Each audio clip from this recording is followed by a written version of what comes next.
12-round fight. If the fighter's going to win by decision, then it has to be 12 rounds. Okay. And Right. then you place your pick, and then your pick will go through. A message will come up down the bottom saying that your pick is going through. And then you go back, and then you go to the next fight, and you hit pick, and then you go through the same process again. Now, I'll put this back up in a couple of minutes, but the one thing I want to tell people is if you have to make a switch, and it's absolutely necessary that you're making a switch, please email us, contact at g5jeftv.com. It's a little late in the game for that right now, but if you absolutely need to, send us an email. If you're following us on social media, you can hit us up on social media. Let us know you sent the email, and we'll basically take it from there. L Dub the plug is in the building. Big shout out. Jeff, give me 15 minutes. I'll be back. No problem. No problem at all. No problem. L Dub the plug, man, one of the hottest guys in the game, man, one of the hottest insiders in the game, man. I call him L Dub the plug, man. The block mic cop. You understand what I'm saying? Big shout out to L Dub the plug, man, for sure. One of my favorites. Pennant, what's going on? Said if Bellator, UFC, 1FC, MMA did not exist, will we have a lot more boxing matches? We would have a lot more boxing matches, but I think it'll be lower quality because all of those guys that's in MMA will be trying to box. And I think they would just be fighting on a lower level, and promoters would take advantage of that. They would try to take advantage of them, offering them low pay and bad venues. But the cards will probably be fire. They probably be all action, but just it'll be more fights. It'll just be less, less quality, to be honest with you. Sebastian Fundora versus Carlos Ocampo, October 8th. I did not know that. That is a good fight. That's a good stay busy fight for Fundora. Ocampo ain't nothing to sneeze at, but Fundora that dude right now, for sure. Fundora is that dude, man. So big shout out to Sebastian Fundora. He's right on the heels of a title shot. I even read in an interview he was willing to come down to 47 to see Spence if he had to. I couldn't imagine him at 47. I can barely imagine him at 54. Like, he looked like two chopsticks with shoes on. Like, it's crazy, with Sebastian Fundora, man. But we gonna get into this Saturday's fights, man. Usyk, AJ, the rematch, and I haven't really talked about it that much. I said it Wednesday. I just think something weird gonna happen with this fight. I think a knockdown is definitely gonna happen. I don't know who's getting knocked down, but somebody's getting knocked down. And I got a weird feeling about this fight. Now, I haven't made my prediction yet. I haven't made it on g5jeftv.com. But I'm pretty sure I know who I'm picking. But you can watch the first fight and actually, if you're a hardcore boxing fan, you watch that first fight and you have to think of a game plan for Anthony Joshua to win this fight. Like, what do you come up with? Like, what are the things that you can come up with that AJ is capable of doing to put him in a better position to win this fight? So people that's in the comment section and people that's watching, definitely, give me your answers, in the comment section. What are AJ's keys to victory? I think with Usyk, I'm going to skip Usyk because I think Usyk, we've never seen Usyk not fight his style of fight. So I want answers for AJ. What can AJ do? What's the top 3 things AJ can do to win this fight? What can he do? Now, for me, there's a couple of things. I felt like with the first fight, AJ really was trying to, you could see him trying to think his way through the fight. Like nothing AJ was doing looked like it was flowing naturally. You understand what I'm saying? Everything just looked like it was just slow, methodical, just he was thinking before he was thinking before he was acting, and you can't do that in the ring. That's dangerous. That's dangerous, and it's not productive. So for me, for AJ, I think the first thing he needs to do is actually just get comfortable. I know that sounds weird because it's not anything technical. Like, get comfortable in front of Usyk. Like, get comfortable in front of him. And what I mean by that is when AJ's in front of Usyk,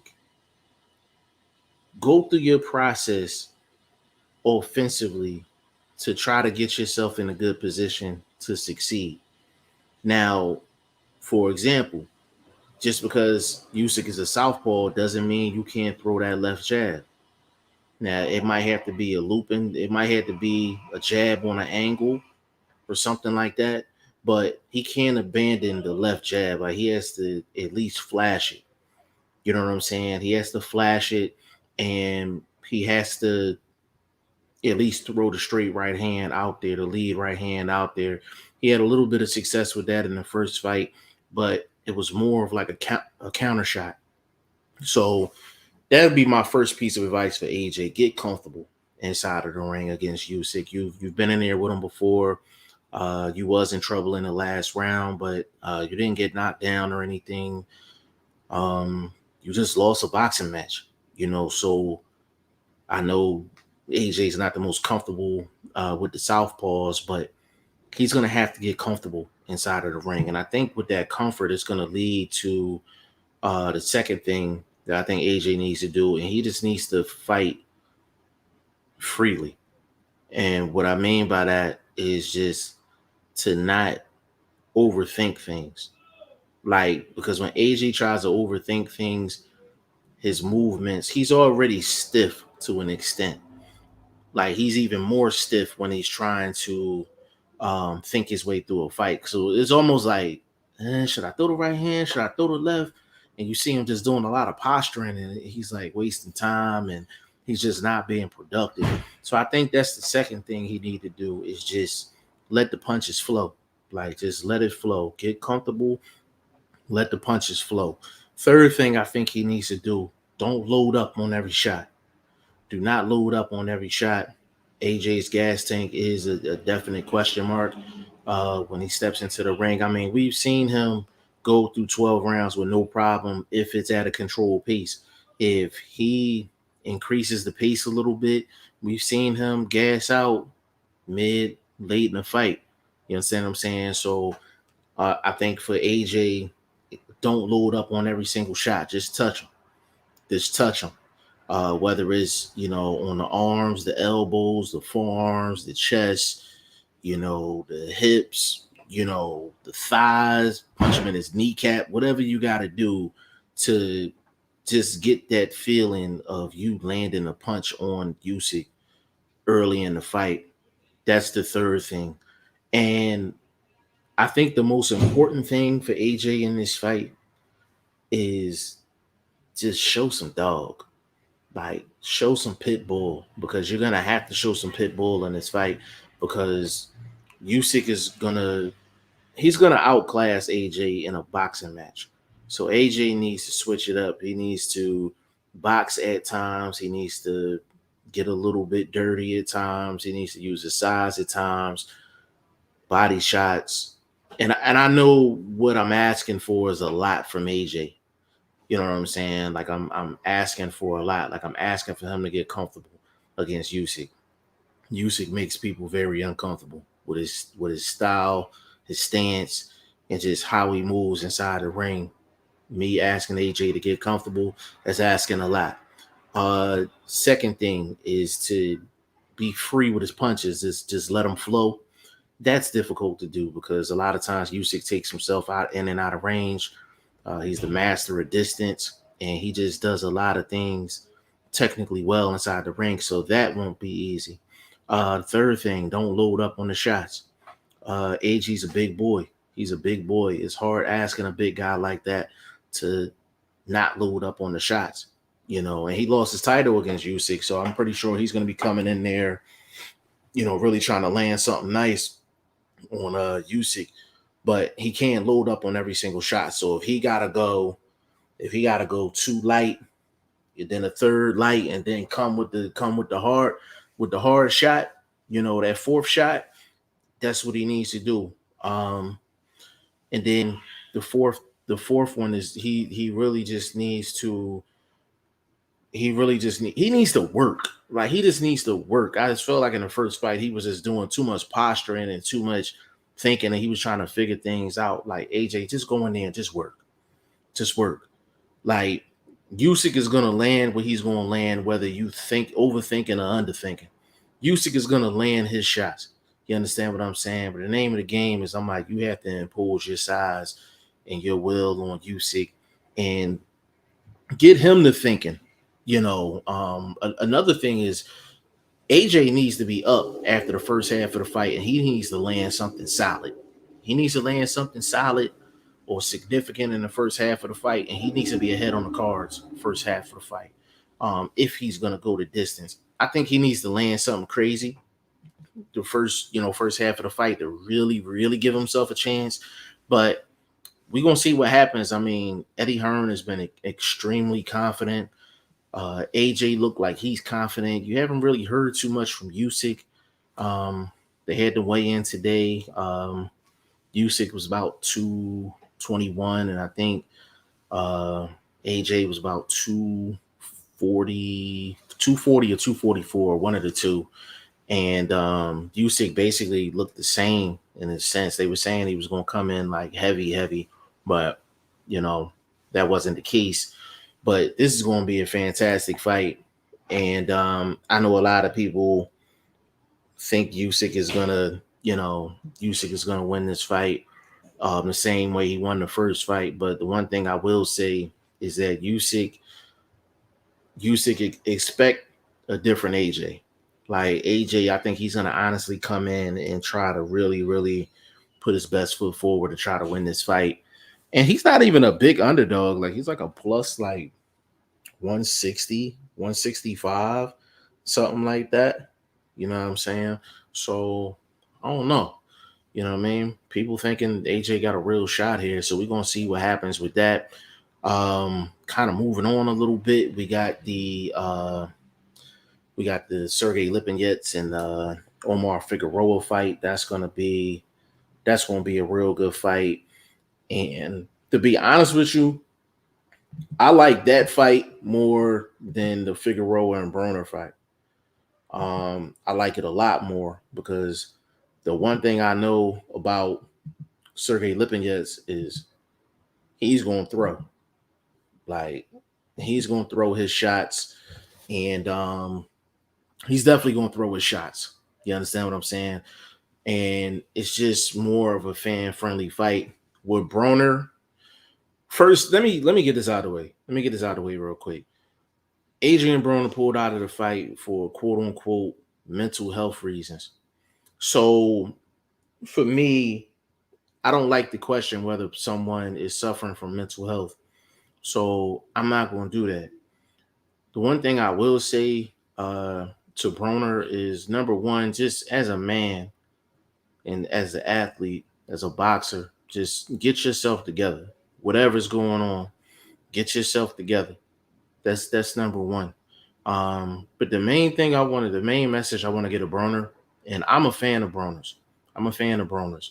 Flaws and all, inside the ring and outside of the ring. Bro, you can't expect to get preferential treatment at this point. Like, your name is not heavy in these streets no more. Like, that's just the bottom line of it. You can't walk in a room and say, hey, I'm AB, I deserve a main event slot. Hey, I'm AB, I'm a 4-time world champion. You know what I mean? In 4 different weight classes, I need a co-main event spot, or I need the biggest venues, or I need this and I need that. Nah, bro. Like, when you when the last time you looked good in a fight from wire to wire was like 2015, 2016. Um, and your last fight, people thought you lost that fight against Giovanni Santiago, and you've had other questionable fights. You've done questionable things outside of the ring. You bailed out of this fight for mental health reasons. You can't walk when the day you decide to walk back into the sport and walk into Al Heyman's office and to try to get a fight. You can't expect to get the Floyd Mayweather treatment, the superstar treatment, or none of that type of treatment. That's the main message I want to get to Adrian Broner. That's the main message I want to give. Like them days of you walking in the room and you control the room and all that, when it comes down to the sport of boxing, them days are done. Them days are done. You got to start from the bottom, from scratch, and you got to work your way up. You a name, we all know that. We all know that you made a really, really good run when you was at your peak, but you can't come back in the game expecting people to trust you. You can't come back in the game expecting for people to give you star treatment, let alone superstar treatment. And at this point, bro, you need a win. You need a quality camp and a quality win. Like, forget who it's against, forget where it's at, how many cameras is on, how many people are in the stands. You need a quality camp and a quality win. And this is from a fan. I'm a fan of AB. I'm a fan of AB. He don't frustrate me at all. Like, he's just a hood dude. He just a hood dude at the end of the day.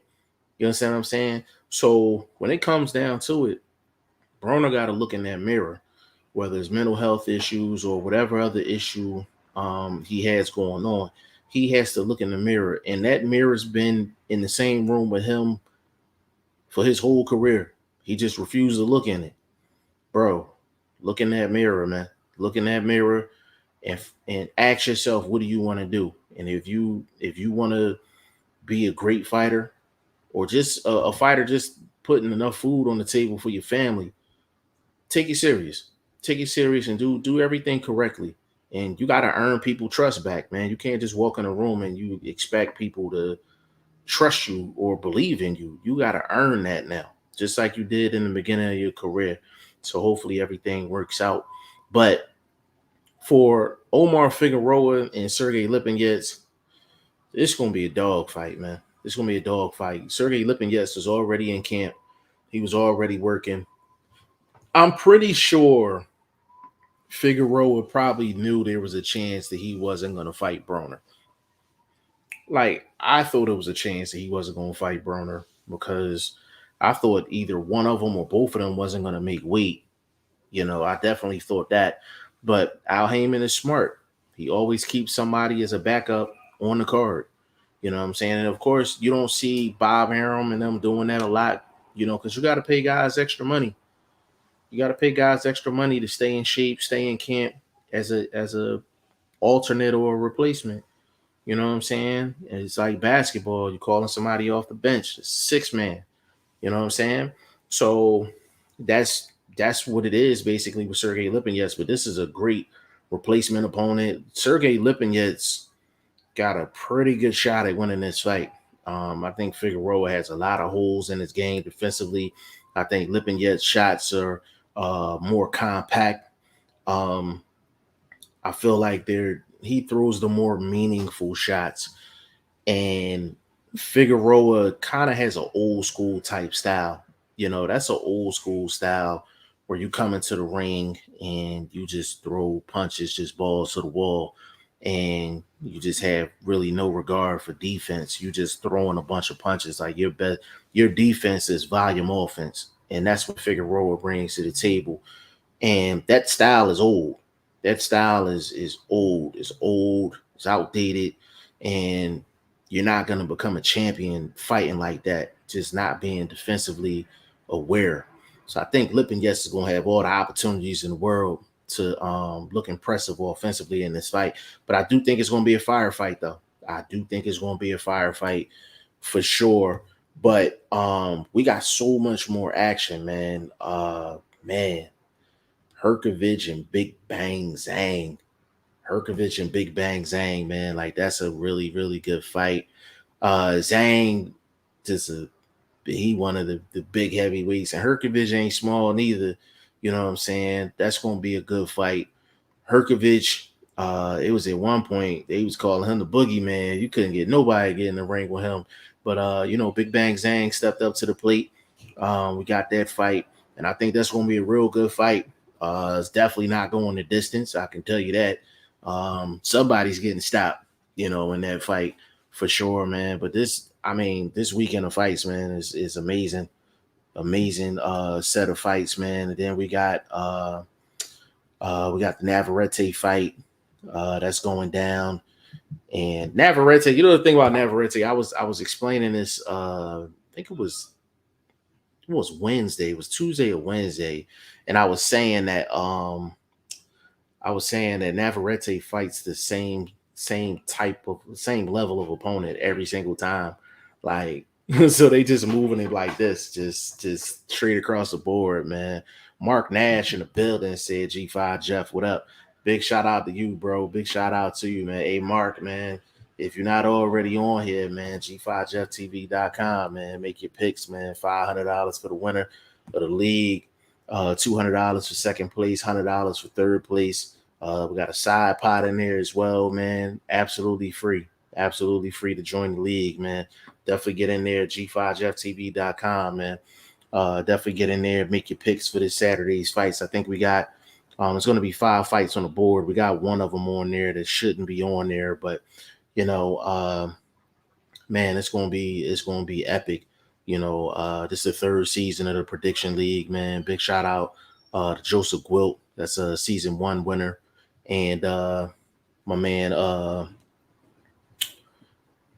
won the 2nd season. Will Stokes. I mean, VP Shane back in the building, man. Was just running through the fights, man. I was just saying Navarrete fights the same level of opponent every single fight. Like he literally, and that's why he always looks good, like consistently. Like he's like the model consistency, like as a champion. But part of that is because of his level of opponents. Like they give him that B minus guy. You love him to see him fight one of the other top dudes at 126. Even a Ray Vargas, Gary Russell, somebody. Yeah. I would love to see him in there. And the one thing about Navarrete, he has one of the best punch varieties in the sport. Punch variety is absolutely crazy. But Shane, I'm gonna get back into. I was talking about the AJ Usyk fight, and what did you think of the weighing, by the way? I didn't really have any major opinions on it. Like everybody came in the way I thought. I think Usyk was 221. I think the same as he was the last fight. Same as he was the last fight. I think that was done by design. Me personally. AJ was 240 or 44. 244. 244. Yeah, I like the way Joshua looked steady. Like he didn't look like overly hype or anything like that. He looked focused. Like he looked focused. He didn't have like that eye of the tiger look, but I'm not really looking for that from him. But he looked steady. He didn't look stiff to me. That's one thing about AJ when he does a weigh-in. I'm looking to see if he looks stiff. He didn't look stiff to me. I think he's ready. I think the thing that's gonna make him pay is the trainer he picked. I think that's really gonna be a big factor in this fight. And I mean, this is the thing. Like a lot of people are commending the trainers and the pick, that he got Robert Garcia, and I'm just like, their excuse for it or their justification is the fact that he's an aggressive coach who trains aggressive fighters. But what I keep telling people is those fighters, aggression comes natural. When you think of Robert Garcia, the first thing you think of is Mikey Garcia or Maidana. Those fighters are both, they're used to that style of fighting.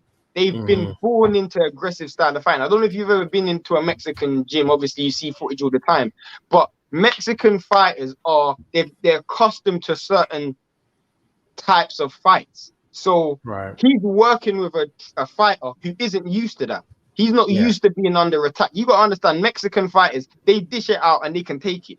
That's my Right. point. When you got a Right. fighter like Greg Hackett says, with no chin insurance, you putting him into a firefight, there's only one winner. You're Maidana, all of the fighters he's had, Maidana, Garcia, Rodriguez, whoever you want to look at, none of them have great head movement. None of them have Yeah. great head movement. None of them have great defensive instincts. He doesn't coach defensive instincts. And to me, when I watched the first fight, it was the defense and the mindset that was the biggest problem for me. And Right. Robert Garcia doesn't correct neither. He doesn't correct neither.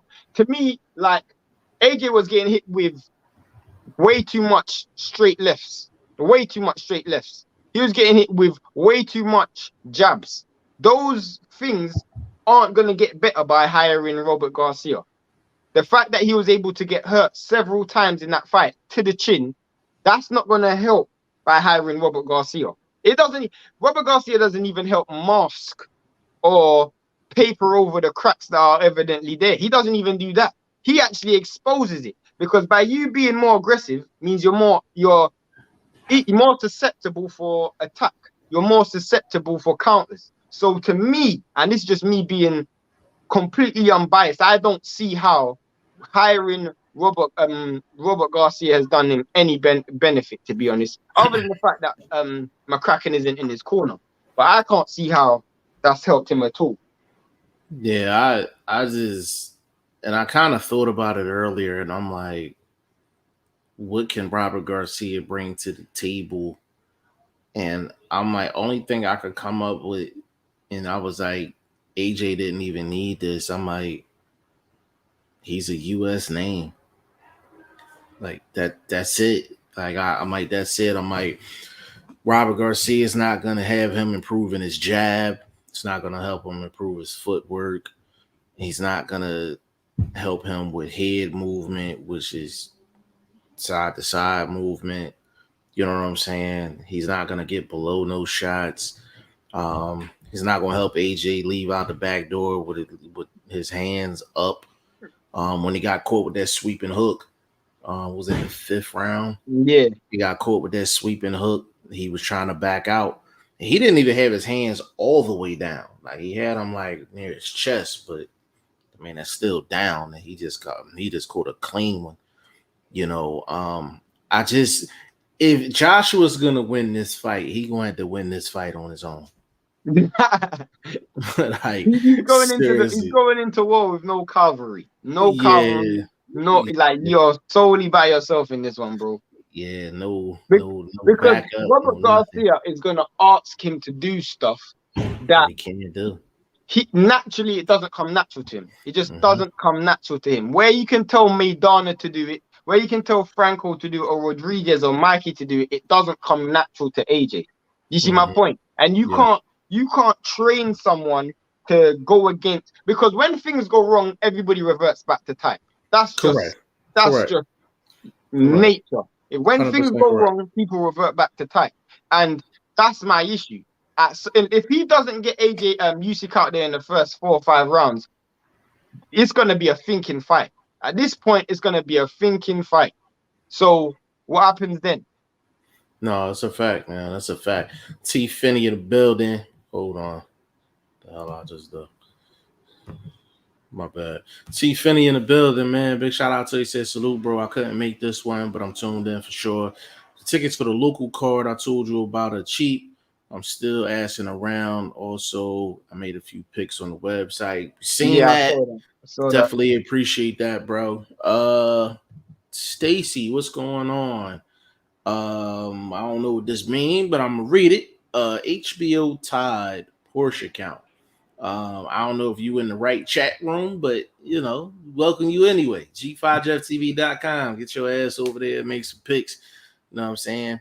Prediction Fantasy League, $500 for the winner, $200 for second place, $100 for third, side pot, side action, all that good stuff. Well, how does AJ win this fight?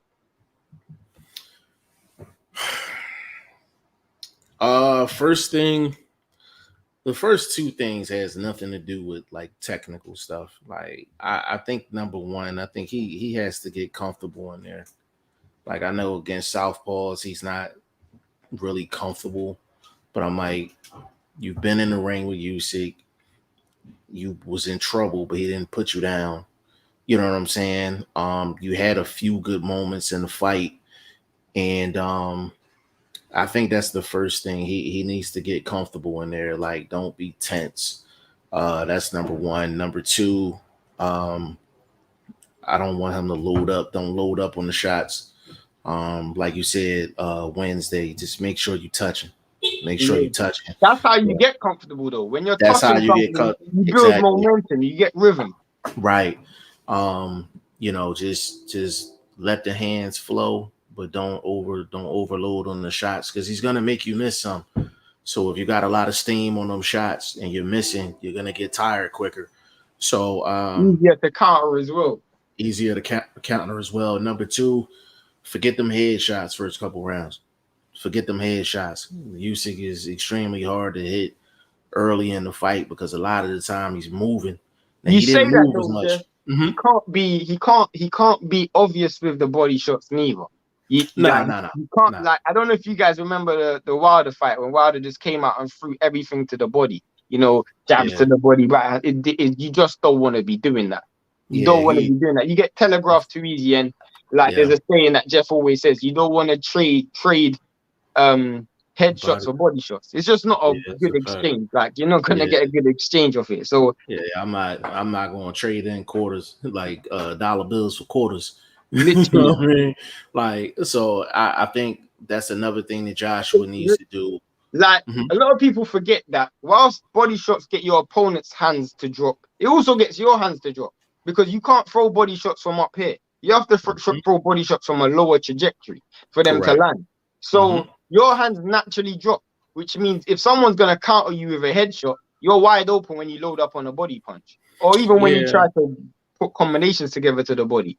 Yeah, and the beautiful thing about body shots is, you can throw hundreds of punches to the head. If you land a good 10 to 15 solid body shots throughout the course of a couple of rounds, you can get the effect that you want off of those shots. Like, when we say body shots, do body work, we mean land meaningful body shots. And we're talking about shots to slow your guy down, shots to get him thinking, shots to make his hands drop. And you don't have to be down there all day long. If you throw 60 punches in a round, give me 15 to 20 to the body. Give me 15 to 20 to the body. It don't take a lot to get your opponent's attention if you're landing effective body shots. So Joshua's going to have to be careful playing that game a little bit, but I do think he need to sneak a couple. He need to sneak a couple in there. And I would say the final thing, Shane, and I hate to say it, I don't want to sound like a hater or nothing like that. He got to hope Usyk got having an off night. Facts. You got to hope he having an off night, man. And I think that's the only way Joshua beats Usyk is if Usyk is on his B game. But very few times we've seen Usyk on his B game. The issue with me is, and this is just the big issue, is the fact that Usyk knows what cards he's going to play. Usyk knows what cards AJ is going to play. And I don't care what sport you're playing. I don't care what it is, what competition, where it is. If I can see your playbook, I already have an advantage. And that's the issue. Usyk already knows AJ's playbook. Come out aggressive, throw more punches. He already knows that.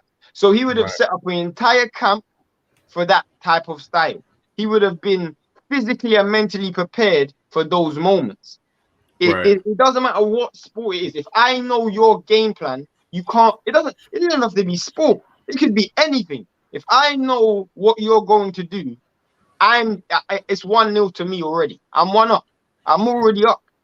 That's like if you got vlog on your screen, like I'm already prepared for Emmanuel Tagu to come up in the conversation. Like you know what I'm saying? Literally. Like it's just if you got church on your screen, you know it's gonna be some slick talking going on. Like you just know. Like you know what I'm saying? So Usyk, I think Usyk fought about as well as you could against AJ in the first fight without putting himself in harm's way. Perfect balance of being close enough but far enough too. The Uh, thing is, AJ will get attacks though. AJ will get his yeah, attacks though. yeah, It's yeah, just for whether sure. he can sustain it over a period to make it count. That is where the question marks come. You know, can Yeah, he sustain these attacks over a long enough period to make it count? And whilst he's getting these attacks off, what's coming back at him? Because I'll tell you this for free. I'll tell you, I don't even need to watch the fight to know. The moment AJ gets hurt in that fight and Usyk gets AJ's respect, hey, Usyk's won the fight. The moment that happens, yeah. Usyk's won the fight. Either Because, either that or the second he started getting tired, yeah, like visibly tired. visibly tired. Once that happens, you've lost the fight. Because Yeah, there's two things AJ can't do and he doesn't, you can't learn how to do something that is natural. For one, he don't know how to fight hurt. And for two, he doesn't know how to fight tired. Those are two things he just doesn't know how to do. And and the you don't know how best to fight thing, going backwards neither. literally, the best thing Usyk is good at is making you work when you want to rest. Whenever you want to rest, that's when Usyk's working the most. That is when Usyk's working the most. So for me, the moment Usyk knows, okay, I've hit this dude and I've hurt this dude, AJ's gonna have to be in a situation where he's gonna have to question himself. How much do I want it? How much do I want it? Because at that point, you're gonna have to look at it like, well, someone's gonna get knocked out. It's either me or you. And we Yeah, didn't see that in the Ruiz fight. We didn't correct. see that in the Usyk fight. Right. In both fights, we saw him try to, survive. And at Facts. some point, he's gonna have to go for broke. Yeah, and that's the dangerous thing because like even if he hurts Usyk and he goes for the gusto and he doesn't get it, he's gonna be gassed out. He's gonna be gassed out, Like, and you ain't gonna get your legs back. he's still going. It's still gonna be a wrap. Like I, That's my issue, bro. Because you remember in the Pulev fight when he hurt Pulev early in the fight, mm-hmm. and then he still couldn't get Pulev out there straight away. It was a few rounds before he was able to, because he tried to empty the tank. He got a little bit tired. He took a couple rounds off, and then he knocked him out. You can't do that against Usyk. Yeah, The moment you have to knock him out, that's the only moment you're gonna get. You ain't gonna get no more other than yeah. that. And in that fight, uh, you're 100% correct. But the one thing AJ did do is even though he was trying to get his second win, offensively, he didn't get greedy. He went through the exact same process to, set up the money shots like he did earlier in that fight. That Yeah, was the one positive that I seen. But the thing is, he was able to fight at his pace. yeah. He was able to fight at his pace, and he really wasn't worried about nothing coming but the Coming, yeah. but that wild overhand right that And he if was you get throwing. caught with that, You you ain't in the deserve the wrong yeah, sport. you deserve the you deserve that's kind of like that Fury uppercut against Dillian White. Yeah, Like bro. You you get deserve to get knocked. If you're getting caught with that, bro, you deserve to get knocked you out, because you deserve to get knocked out. that should have been telegraphed every day, bro. Yeah, like so that's the thing. Like AJ is he got a lot to overcome. Like I think he has a lot to overcome within his own corner. Um, I think mentally he has a lot to overcome. Then the physical things that Usyk brings to the table that he's better at. Joshua's gonna have to have a career type night, and Usyk's gonna have to have an off night. I almost want to say for Joshua's sake, he needs to have a Teofimo Loma first half of the fight Yeah, type situation. Yeah, thing where just you like what the hell's going on with him? Like, you know he what I mean? he's almost gonna have to do what Teofimo Lopez done as well, which was. But the issue with Teofimo Lopez is he was faster than Lomachenko in the fight. You know, his hands was definitely faster than Lomachenko's. You know, he had the fast twitch muscles. Used AJ's again relatively robotic and robust, so it's quite difficult for him to get like for him to maneuver, like how Tiafimo maneuvered in that fight. You know, Yeah, and another thing is you can't draw the line in the sand against someone like Usyk because Usyk don't cross the line to hit you. He just goes left or right. You know, he and to me, you got like that's why I said that slapping jab, the one where you slap someone, slap him center. That is gonna be so key because you can't have him attacking you from multiple different angles. yeah, and and for the people that don't know, like when an orthodox fighter fights a southpaw, you don't have to necessarily get, your foot over top of, the other guy's foot if you're throwing that slapping left hand, the centering, which is going to get that southpaw to actually move his feet over anyway. So yeah, So, moving your feet over to your right. So he's always correct. going to be moving over to your right because that slapping hook's there. Terence Crawford uses it amazingly. He uses it Yes. amazingly when he's in southpaw. He uses that slapping right hand to center his opponent. You know, he's there, slap right hand center. He uses that all the time, and it's a safe shot because you throw it at long range. It's a very, very safe shot. It's very difficult to counter because it's so far out. And really and truly, you don't really want to hurt anyone. You just want the shot to be in their peripheral that they think every time I go here, psychologically, that shot's coming and it's going to knock you center. So what you do is to slip it, you start moving more and more to your right or to the opponent's right. And that's the issue. That is the issue, and that's what AJ is going to have to do in that fight. And it's purely and simply to cut off the angles. You need to figure out a way in which you could, because Usyk doesn't go back in straight lines. He circles all the time, so you have to cut off the angles. You're on mute. AJ got to take something away. Yeah. Like, he has to take something away, whether it's the jab, the straight left hand.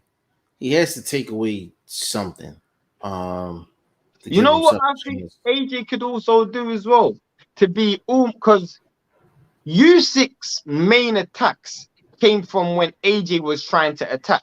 That's why I'm so confident that if AJ just came out balls to the wall aggressive, he's getting knocked out. Because all Usyk's best moments came from when AJ was in transition from offense to defense or defense to offense. And to me, if I'm almost AJ, I'm going to apply calculated pressure with my feet, but I'm allow Usyk to be first. Does that make sense, Jeff? So when I'm coming forward, I'm using calculated pressure with my feet. I'm not taking any steps back. But every time this guy throws, I'm just going to throw back. I'm going to have something back. I'm going to throw something back. Just because you got to make a Usyk question when and how he throws his punches. You got to have safe shots as well. Just safe punches that you can land that ain't going to come back with much collateral damage. That's what great fighters have safe punches. You know, for Errol Spence, it's that jab. You know, he's got that safe shot. That jab will always be there. For Crawford, he's got that slapping jab where he centers you with it. For someone like Fury, obviously relies a lot on dimensions, but Fury's got that flick back wrist where he throws that left hand and he flicks it Almost, off the back almost of like his hand. almost like a frisbee, like you're Yeah, trying to throw a frisbee. you gotta have a safe shot. That because those shots are shots you can land, scoring shots, but they relieve pressure. You're touching the target. Yeah, I think the two things that AJ needs to do, which I think he's not going to do, is that slapping left hook and the lead left hook, slapping lead left hook, or even if he wants to get kind of greedy, if he wants to throw a lead right hand and a slapping left hook over top, but just keep it light. Like, And then he would really benefit from some feints, but AJ's not a feint guy. no. Like everything that I would say he needs to do, I've never seen him do it. And we both said that he's one of the more gifted offensive Offensive fire. fighters in the heavyweight division. We've been saying that for years, but it's just, you know, Usyk is the Rubik's cube. You know what I'm saying? Like you can't come into this game with checkers moves. You know what I'm saying? Yeah, yeah, Like yeah. you really can't. Like that's the difficult part about this fight You think with you think Joshua. you think Joshua will mentally break in this fight at some point? Um, I could see it happening. I could see it happening. And out of curiosity, if AJ lost, so a lot of people were saying that he should retire after. Do you think he should retire after?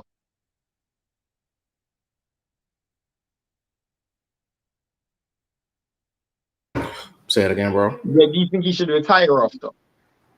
Nah, nah. Keep going. I'll be right back. No, it's cool. It's cool. Yeah, I don't know. Where Jeff left off. Obviously, um, yeah, we were just talking about the fights. To be honest, I am. How can I say?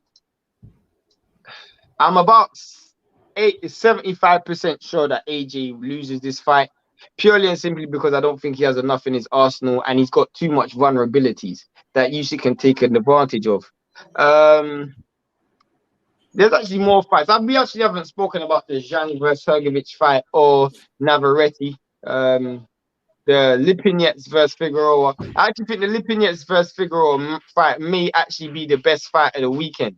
You know, because I think both fighters are going to come to win. Lipinets got a point to prove. Figueroa's got a point to prove. Lipinets come forward, fight aggressive. Figueroa come forward, fight aggressive. I think with Lipinets having like natural punch power and the overall aggression from Brandon from Figueroa. Again, Omar Figueroa, so not Brandon Figueroa. That just makes it much more of a how can I say competitive style matchup.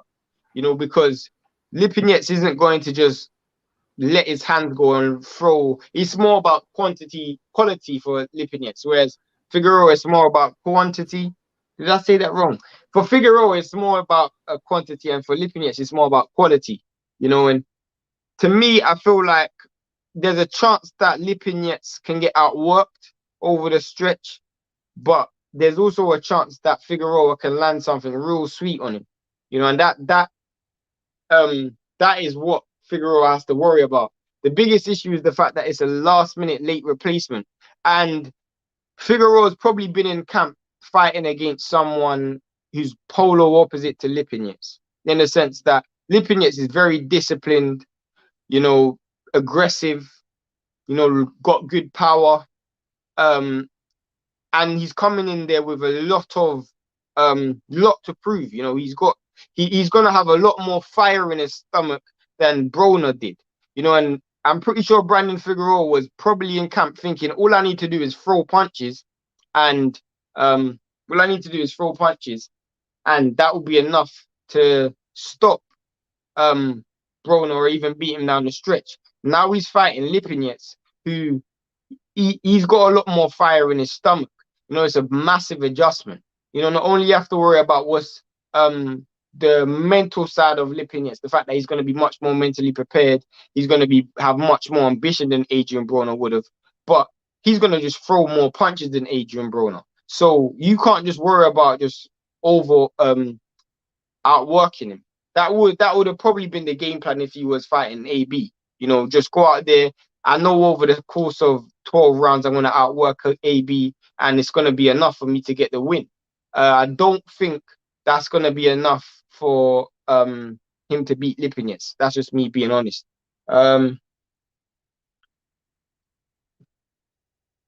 If I was to make a prediction, I ain't made my predictions yet, but if I was to make a prediction, I'd probably predict.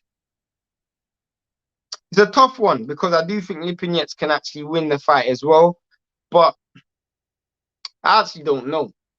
I could also see a draw in this fight as well.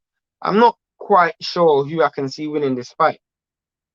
You know, it's definitely a much more competitive fight than the AB fight because naturally AB just doesn't let his hands go. And against someone as active as Figueroa, it's probably going to be an easy 12 round decision. I can see this fight being relatively controversial as well. If I had to, um, if I had to put money down and bet on who would win, it would probably be. I'm gonna go Figueroa on points. And the only reason why I'm gonna go Figueroa on points because I think it might be relatively controversial.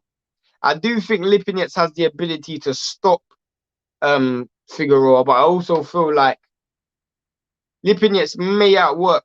I mean, Figueroa may outwork Lipinets down the stretch, and that's where I feel like it's gonna be a controversial fight, regardless, man. I don't think it's gonna be straightforward for either fight, and I just feel they're gonna give it to Figueroa just based on activity. You know, judges like people who are coming forward, and I just feel like even if he's missing, even if the shots aren't landing, the judges are gonna just sway towards him in a close round. And there's, to me, I feel there's gonna be multiple swing rounds. You know, in a 12-round fight, you're probably looking at maybe 5, 6 swing rounds, maybe um minimum at least 4 swing rounds. And yeah, that's all you really need for someone like a Brandon Figueroa, because a judge is going to lean in your favor purely and simply because you're just the more active fighter. You're going to be the one coming forward. It's going to be interesting to see who takes steps back though, because I've seen Lipinets try to fight off the back foot at times as well. But generally speaking, he likes to fight mid-range and he likes to let off some power punches, you know, so he wants to be in there. He wants to be up and close and center. So for Lipinets, I think, yeah, he's gonna be looking to land something big, get a big shot off from Figueroa, and from there it's gonna be a tough fight, man. I think I am leaning towards Figueroa on points, but I do think it's gonna be controversial. I got Lipinets, yo. What stoppage? Decision. I think it's gonna be a close fight. I think I the think so. judges are gonna like Figueroa's work rate, but then as I said, Lipinets is quality. You see my point? Lipinets got Yeah. more quality punches rather than When you quantity that you see when you from was when you was off when you was off, that's the same thing I said. I was like Lipinets throws the more quality sharper punches. shots, Yeah, yeah, quality shots. the So it's point really gonna be scoring quality punches. versus volume. Yeah. Yeah, And and I said, usually go on. quality versus volume usually means a draw. And swing rounds tend to just be is pretty difficult. The only thing is, which was making me question the Lipinets thing is, you gotta remember, I would lean towards Lipinets. I understand why you said it because Figueroa has been in camp training for AB, and AB fights so different to Lipinets. AB Brandon Figueroa would have probably been thinking, all I need to do is outwork this dude down 12 rounds and I win, because AB doesn't have the same heart, the same discipline, the same aggression than Lipinets has. So all Brandon Figueroa really needed to do was, if I throw a lot of punches, I'm gonna outwork this dude because this dude just pot shots, and that's I not don't gonna be think enough he to win. yeah, I don't think he even had a defensive strategy probably. No, Because probably not. he just wasn't expecting any shots to be thrown. And now he's changing his opponent. It's probably worked to his detriment, to be honest. Yeah, no, 100%. 100%. That that's gonna be a good fight, bro. That's gonna be a good fight. Like, um, I prefer this fight way more than Figueroa AB. Like But A AB like that class clown to be talking shit, and then when you get him out in the schoolyard, he just don't do nothing. yeah, That's that's AB. he's like a court gesture, bro. He's just like a literally like he's not no substance to him, bro. No substance. Absolutely, man. But What do you think we about don't. Zhang and Kurgovich? I think Herkovich gonna stop him. In what round? I say 6, I was gonna say round 4. 4. I can see that happening. I think I the can see first that few happening for rounds, sure. Kurgovich is gonna be relatively reserved. I think he's gonna hurt him in round 3 and stop him in round 4. I just feel like Zhang's got power, so Hergovich ain't gonna Okay. be reckless up front. Yeah, And he I can knows see he that can beat happening. you on the jab early. Like Hergovich Yeah. knows I can beat you to the jab early. Once he gets the rhythm and the timing, bro, and Zhang don't have the speed, neither does he have the defense. He's gonna walk him onto something big. And Yeah. Herkovich should have a jab clinic. uh, first quarter of the fight. So Um, I want to ask Jeff about the go ahead, bro. I want to ask Jeff about who else is on the undercard. Callum, Buddy Jack Riviera. I haven't seen Badu Jack in a while. That's a Like problem.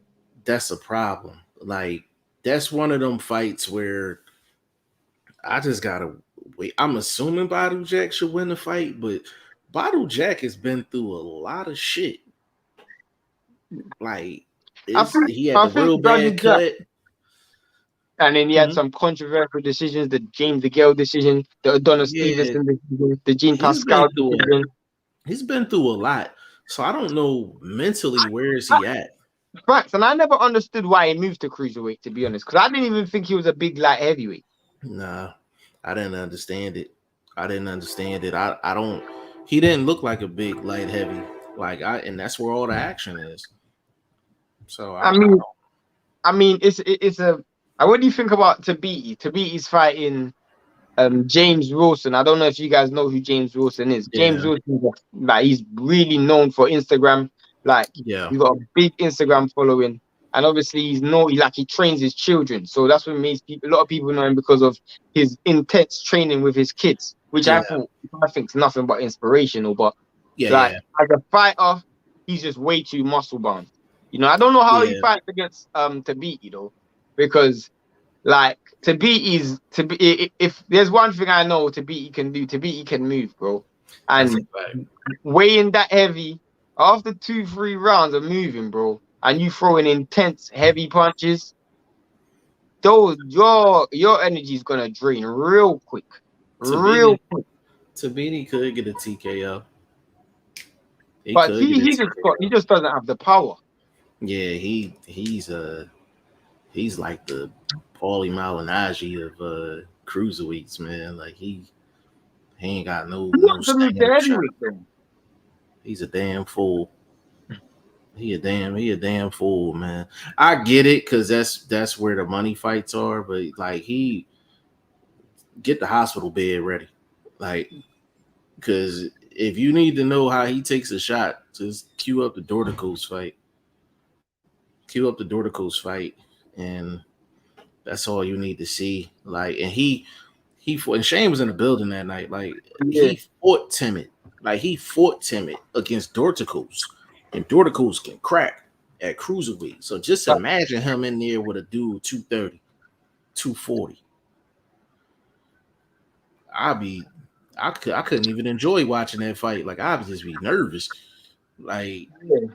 but anybody that's been in the ring with Tabiti, like sparring or otherwise, I haven't heard one person say like Tabiti can crack.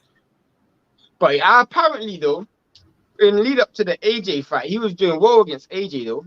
Like I heard he was doing well. I don't know if I don't think he dropped him or hurt him. I heard he was doing well against AJ in Yeah, the lead up to the Ruiz that's rematch. yeah, but that's something that I would expect because I'm like AJ is robotic, he's stiff, he's not gonna move that much. He probably wasn't fully focused. He just wanted to get a guy in front of him that can move, had some speed. Yeah, so So he I can. can imagine him. Yeah. It's like situational sparring. Yeah, and he can't, and it wouldn't have been a good thing for AJ to get Tabiti up out of there anyway, because you're not gonna find a guy with that much speed, with that size. You know what I mean? He probably was He one of would the more he perfect would have been sparring good if partners. you got him in camp for this fight. To be honest, Facts, I mean, facts. to me, if I was picking AJ's sparring partners to beat, you would have been one. I would have sparred nothing but cruiserweights, bro. Nothing but people you can move. I would have brought in Michael Hunter if I could. I would have brought in Tabiti. I would have brought in what Southpaw would I have brought in? I would have tried to bring in Otto Wallin. Otto Wallen, yeah. Or, I would have done everything. Like I would have brought in, who else is there that I could have tried to bring in? Like, Otto Wallen probably would have been the perfect. yeah, perfect person. He would have been my main sparring partner, Otto Yeah, Wallin. yeah. Southpaw, movement, you know. I would even try to bring in someone with real good head movement, even though I know he doesn't, like an Oscar Rivas, for example. Right. Yeah, yeah. No, that's a fact. It's man, that's gonna be tough sledding for it's gonna be tough sledding for AJ, man. And it's like a part of me wants to see him win, but like my boxing brain is like, bro, it ain't happening. Like, you know what I mean? Like, it ain't happening, man, for sure. Like, but it's we got some real good fights, man. We got some real good fights this weekend, man. Um, I'm just going to bring this back up before we get up out of here, man. Uh, G5JeffTV.com, man. Get on there, join the Prediction Fantasy League, and show it to y'all one more time. So it's basically how the screen look, and you just click play. You know, I'm already at the take your pick, but if you scroll down, Usyk Joshua, pick it. Badu Jack Rivera, pick it. Herkovich Zhang, pick it. Figueroa Lipinets, pick it. Navarrete, pick it. And it just asks for your name, your email, who's going to win, how they going to win, and then what round. And that's pretty much it, man. Chris G said, y'all think Zhang got a chance? No, I don't. If Zhang don't hit Herkovich with something big in the first 2-3 rounds, man, you can forget it. You know what I mean? But big shout out to my boxing son, Chris G, man, for sure, man. But we're gonna close this drawing out, man. Hour 10 minutes strong, man. Had some technical stuff going on. But we just wanted to jump on here, show our faces before the fights Saturday. We probably jump on early tomorrow too. Give you a game day preview. You know what I'm saying? But listen, man, on behalf of Boxing First Vlog, VP Shane and your boy G5 Jeff TV, man. This was episode 115 of the Goodfellas podcast. And we'll probably be back tomorrow, man. So hope we all enjoy the fights and we're gonna chop it up.